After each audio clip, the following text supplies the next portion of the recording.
ನಮ್ಮ usual Saturday routine ಬಂದು ದೇವಸ್ಥಾನಕ್ಕೆ ಹೋಗೋದು.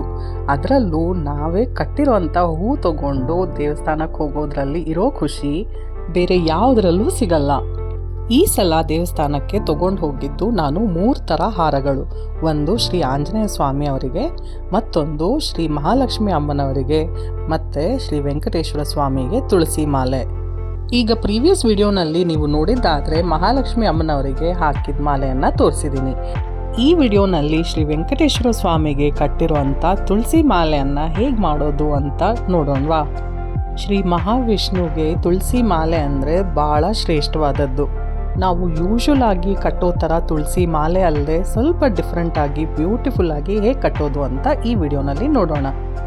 ಮೊದಲಿಗೆ ಬಿಡಿ ತುಳಸಿಯನ್ನು ತಗೊಂಡು ಇಲ್ಲಿ ತೋರಿಸ್ತಿರೋ ರೀತಿ ಕಟ್ ಮಾಡಿ ಇಟ್ಕೊಳ್ಬೇಕಾಗತ್ತೆ. ಈ ಒಂದು ತುಳಸಿ ಕಡ್ಡಿಗಳು ಬಿಡಿಸ್ಕೊಂಡು ಬರದೇ ಇರೋ ರೀತಿ ಗಂಟನ್ನು ಸ್ವಲ್ಪ ಟೈಟಾಗಿ ಸೆಕ್ಯೂರ್ ಆಗಿ ಹಾಕ್ಕೊಳ್ಳಿ. ಬಂಚ್ ರೀತಿ ತಗೊಂಡು ಗಂಟು ಹಾಕ್ಕೊಂಡು ರೆಡಿ ಮಾಡಿ ಇಟ್ಕೊಳ್ಳಿ. ಎಲೆಗಳು ಯೂಶ್ವಲಿ ಭಾಳ ಬೇಗ ಸೊರಗೋಗುತ್ತೆ, ಹಾಗಾಗಿ ಒಂದು ಹಸಿ ಬಟ್ಟೆಯಿಂದ ಮುಚ್ಚಿಡೋದನ್ನು ಮರಿಬೇಡಿ.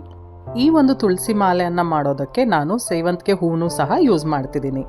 ನೀವಿಲ್ಲಿ ಗಮನಿಸಿದಾದರೆ ನಾನಿಲ್ಲಿ ಟ್ವೈನ್ ದಾರಾನ ಯೂಸ್ ಮಾಡ್ತಿದ್ದೀನಿ. ನಾವು ಈಗಾಗಲೇ ರೆಡಿ ಮಾಡ್ಕೊಂಡಿರುವಂಥ ತುಳಸಿ ಬಂಚು ದಪ್ಪ ಇರುತ್ತೆ. ನಾವು ಮಾಡ್ತಕ್ಕಂಥ ಈ ಒಂದು ಹಾರ ಭಾಳ ಡೆಲಿಕೇಟಾಗಿ ಅಲ್ಲದೆ ಸ್ವಲ್ಪ ಸ್ಟರ್ಡಿಯಾಗಿ ಸ್ಟಿಫ್ ಆಗಿ ಕೂರಬೇಕಲ್ವಾ, ಹಾಗಾಗಿ ಈ ಒಂದು ದಾರಾನ ಯೂಸ್ ಮಾಡಿ. ನೀವು ಕಟ್ಟಬೇಕಾದ್ರೆ 2 ತುಳಸಿ ಬಂಚ್ಗಳನ್ನು ಕಟ್ಟಿದ ನಂತರ 1 ಸೇವಂತಿಗೆ ಹೂವನ್ನು ಯೂಸ್ ಮಾಡ್ತೀರಾ. 1 ತುಳಸಿ ಬಂಚನ್ನು ಇಟ್ಟು ಕಟ್ಕೋಬೇಕಾಗತ್ತೆ. 2ನೇ ತುಳಸಿ ಬಂಚನ್ನು ಇಟ್ಟಾಗ ಜೊತೆಗೆ ಸೇವಂತಿಗೆ ಹೂವನ್ನು ಸೇರಿಸ್ಕೊಳ್ಳಿ. ನೀವು ಆದಷ್ಟು ಈ ತುಳಸಿ ಬಂಚ್ಗಳನ್ನು ಹತ್ರ ಇಟ್ಕೊಂಡು ಕಟ್ಟಬೇಕಾಗತ್ತೆ. ನೀವು ಕಟ್ಟಬೇಕಾದ್ರೆ ಈ ಗಂಟನ್ನು ಸಹ ಸ್ವಲ್ಪ ಗಟ್ಟಿಯಾಗಿ ಸ್ವಲ್ಪ ಸ್ಟಿಫಾಗೆ ಹಾಕಬೇಕು. ಇಲ್ಲ ಅಂದರೆ ಹೂ ಸಮೇತ ಈ ತುಳಸಿ ಬಂಚ್ಗಳನ್ನು ಬಿಡಿಸ್ಕೊಂಡು ಬರೋವಂಥ ಚಾನ್ಸಸ್ ಭಾಳ ಇರುತ್ತೆ. ಈ ರೀತಿ ಕಟ್ಟೋದ್ರಿಂದ ನಿಮಗೆ ತುಳಸಿ ಎಲೆದು ಕಡ್ಡಿ ಭಾಗ ಕಾಣೋದಿಲ್ಲ. ಆ ಭಾಗದಲ್ಲಿ ನಿಮಗೆ ಸೇವಂತಿಗೆ ಹೂವು ಇರುತ್ತೆ.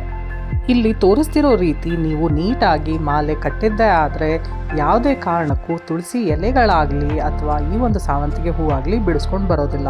ಟ್ವೈನ್ ದಾರ ಯೂಸ್ ಮಾಡ್ತಿರೋದ್ರಿಂದ ಈ ಮಾಲೆ ಭಾಳಷ್ಟು ಸ್ಟ್ರಾಂಗ್ ಆಗಿ ತುಂಬ ಸ್ಟಿಫ್ ಆಗಿ ಕೂರುತ್ತೆ.